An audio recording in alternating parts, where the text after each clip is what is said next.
Okay, folks, Andrew Bobros here. Well, if I'd waited 30 minutes, I would not have to shoot this video today about Deontay Johnson. But you know what? You get to see me twice. No big deal, right? Okay. Also, guys, happy Christmas Eve. Andrew Bobros, as you know, my final time wearing a Christmas sweater. Plenty to discuss in this video. And we did sign a safety because of all the injuries we had in the safety room. Will he move the needle? We'll see. Andrew Bobros, let's get into it.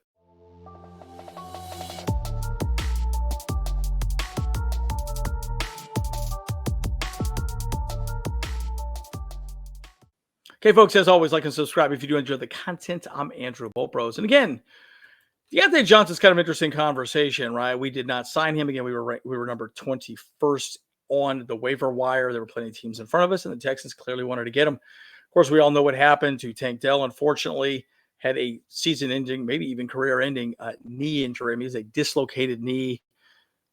He's going to have a long road back to maybe even playing in the NFL at all ever again. So pretty sad situation altogether. But Deontay Johnson is no longer on the table for the Chargers. He is a Houston Texan. But there's some interesting information about this from Tom Pelissero. The Texans were not the only team to file a waiver claim for Deontay Johnson. The Joe was claimed also by the Chargers. It would have been the latest of Harbaugh to Harbaugh, players. Now, again, the thing about him, too, is he understands the offense. He understands the situations that he could step in, contribute immediately. But again, Houston had a higher priority and got them. Now, that does make sense for Houston specifically because, of course, they losing Tank Dell, this does give them some, added weapons. Again, the Chargers could use that as well, too, but we shall see. Again, did we dodge a bullet here, guys? I kind of think we did. I want to hear your thoughts. Leave a comment down below. I'm really curious. I don't think I've heard some really good things about him. Deontay Johnson, I know he wants to get paid a lot of money. I don't know if he's a great locker room guy. I don't know if he's a cultural fit. But again, I'm sure John probably spoke to Jim. They sure had some conversations back and forth. But either way, he is not a Charger. But we did sign a safety. Why a safety? And I'll just say this, guys.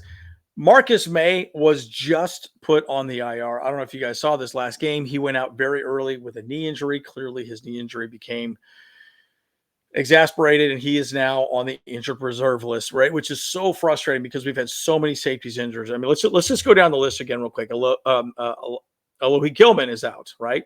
Might be able to come back sometime this week or next. Don't know if I'd really play him a whole lot just because it might not be a bad idea to keep him out. And then we got Elijah Molden also, who is out, who's been absolutely incredible, guys. Can't say enough about Chad Alexander and the GM team, obviously Joe Ortiz, doing a great job of just trading away 2026, like 6th or 7th round pick, something of that nature, for Elijah Molden, who's been absolutely lights out for the Chargers. But please, Derwin, stay healthy, right? Stay healthy. We need you to be healthy, especially going into the playoffs, which, again, we are in the catbird seat at this point, too, guys. We're just playing the Patriots and the Raiders, which both teams probably want to get higher draft picks. So they're probably going to throw the scrubs out there. They're going to think, hey, you know what? Let's just see what happens, right? So let's talk about who we did sign and will he move the needle? Well, first and foremost, Eddie, we did sign Eddie Jackson to the practice squad. Now, he's a little older safety at this point. But again, we also did release running back John Kelly to make room. Now, I'm very curious. I'm curious to see what happens since we lose Marcus Maye. He's on the IR. We had an open spot, but we had to let somebody go, and John Kelly was released, running back from the Ravens. But I mean, think of it this way, guys. Right? Alohi Gilman out, Elijah Molden's out, Tony Jefferson came from the practice squad. Now is getting a significant amount of snaps. I would assume he's probably going to play these next two games almost 100%. Now, the other safeties that we have is Kendall Williamson, who was activated last week, did have a few snaps, and Amani Johnson also will be there as well, too. So, again, they're going to have to get creative in that safety room because of all these injuries.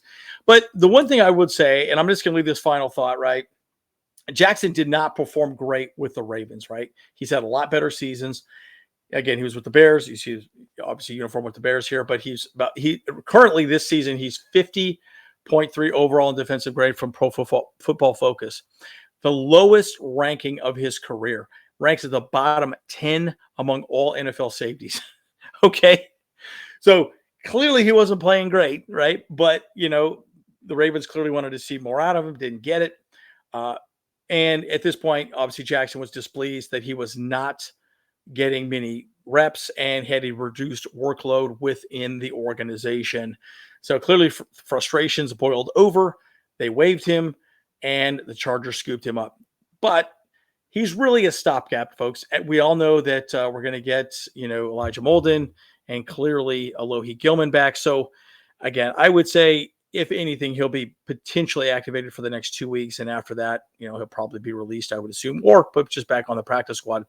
But again, he's going to be seeking a fresh start with the Los Angeles Chargers. We'll see if he finds any, significant role considering the situation that he is coming into.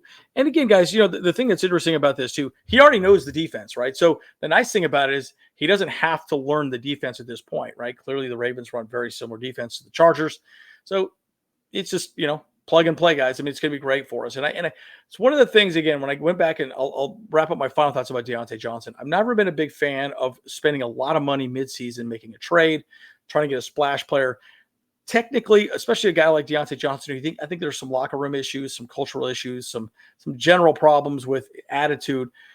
They don't seem to work out. And the Ravens got bid on this one. And so, again, Deontay Johnson, say la vie. I want to hear your thoughts on that. But Eddie Jackson, we'll see what happens with him as well, too. Maybe he, a fresh start is really all he needed. And Jim Harbaugh might work out better for him as well. But we shall see, guys. Anyways, I wanted to give you guys that thought. Again, happy Christmas to everybody. Merry Christmas to everybody. Thank you so much for supporting our channel. Again, hit that like button and subscribe.